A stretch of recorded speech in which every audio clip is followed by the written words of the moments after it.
Hello, everybody, and welcome to OrandeShadez Podcast, brought to you by Arden's Burger and Grill in Central South Carolina. Right here, that's where we're at. OrandeShadez is at. That's the OrandeShadez. There is Arden's Burger and Grill in Central. A great place to come eat. You got to try the bone-in or bone-out, boneless wings, or they got regular wings. Either way, double dipped. Oh man, you can't beat it. In corruption sauce, stingy honey garlic, you name it, they got it.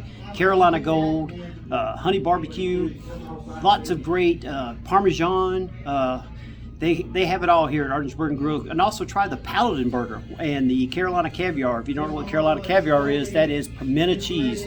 So definitely want to thank everybody here at Arden's Burger and Grill in Central South Carolina for the OrandeShadez Podcast each and every week here at Arden's Burger and Grill. Let's get into our game this week. That's Clemson and Syracuse. Syracuse comes in beat up, but still able to score 20 points per game, which is an amazing feat considering all the injuries that they have on the team. We'll go over those in a little bit. Clemson comes in limping after a big loss to Georgia Tech last week, and they are wanting to get back on the winning trail. It's still possible to go 10-2. Still a lot of tough tests out there, but you know what? We'll give it a try. All right. Also, don't forget you can get your official OrandeShadez Podcast gear at redbubble.com. Go to greenvillesportsmedia.com.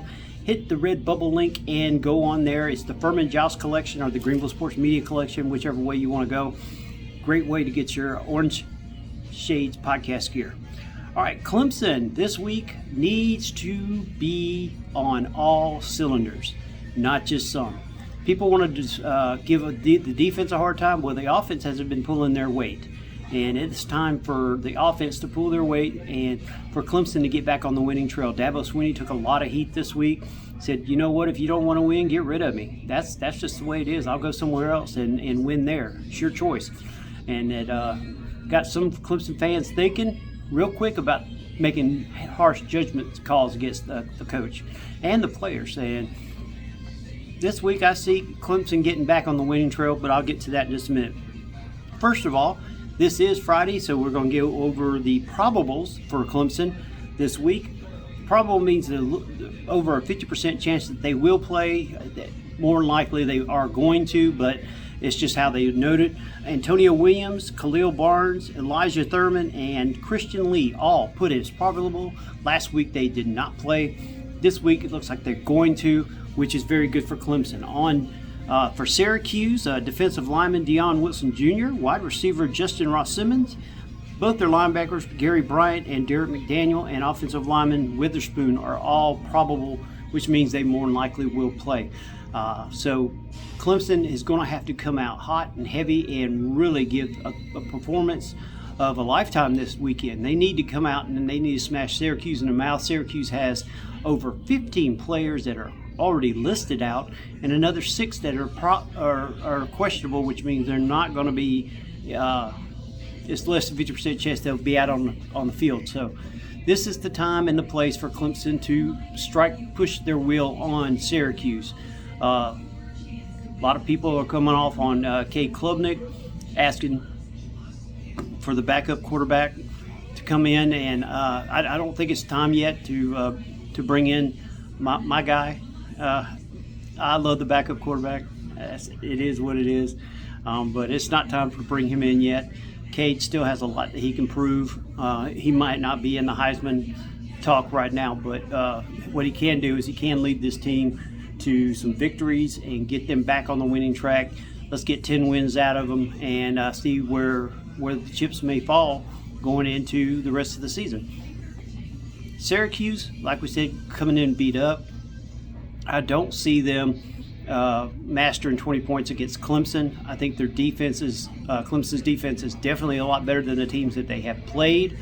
Clemson's defense needs to look like the first rounders they have, and it's going to be up to them to make a point of everything that's going on.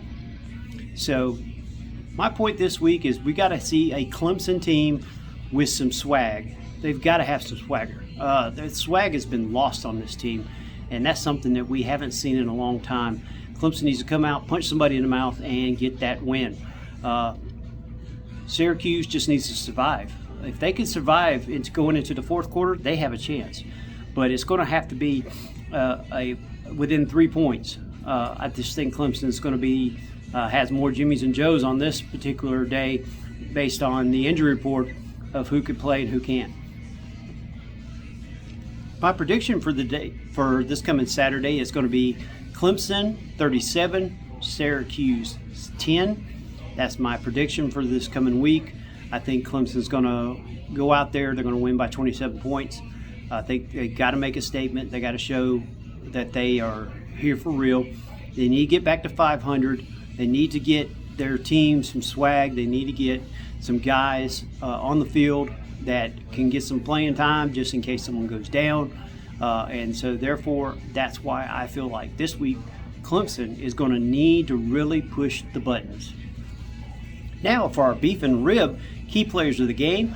My key player for this game, last week I was right. It was Bryant Wesco for Clemson. He had a great day out on the field. This week, is going to be Parker. That's right. TJ Parker has got to be the key player on the defense this week. He has got to get pressure on Syracuse top quarterback. This guy is unreal. He can move the ball in so many different ways. TJ Parker is going to have to be on his A game, and so is the rest of the defense, but TJ Parker especially needs to be able to get disruptive and get into this game and make some plays. As far as on the offensive side, give me Adam Randall. Adam Randall needs to have a great game this week. Clemson's run game needs to show some authority. Look for it to start happening early and often. Clemson needs to power the ball. They need to win the position to give the defense time to rest, something they haven't had all year. That's something that they need to work on, is giving that defense a chance to rest. People, we've got one of the best defensive coordinators in the country.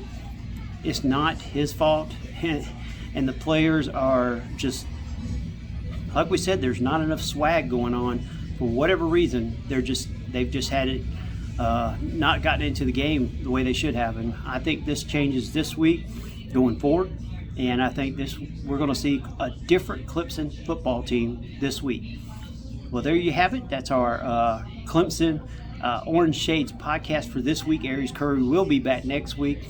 He has got some high school football commitments that he's had to do today and some other things that came up. So he wasn't able to get on the show with me.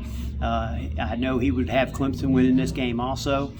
So, folks, we just want to thank you for joining us each and every week. Of course, always come by OrandeShadez Grill in Central South Carolina. See Donnie and Paul. They will take care of you. They're open every day but Monday. Sunday from 11 to 2:30.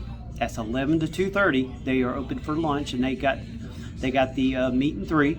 And then the rest of the week, they got the burgers and everything. So make sure you stop by OrandeShadez Grill in Central South Carolina, home of the double dip wings and the Paladin burger. You can't beat that. All right, folks, we want to thank you for joining us. We also want to thank GreenvilleSportsMedia.com, where you can see us each and every week. Also on the GSM YouTube, where you're watching it right now. Thank you for joining us.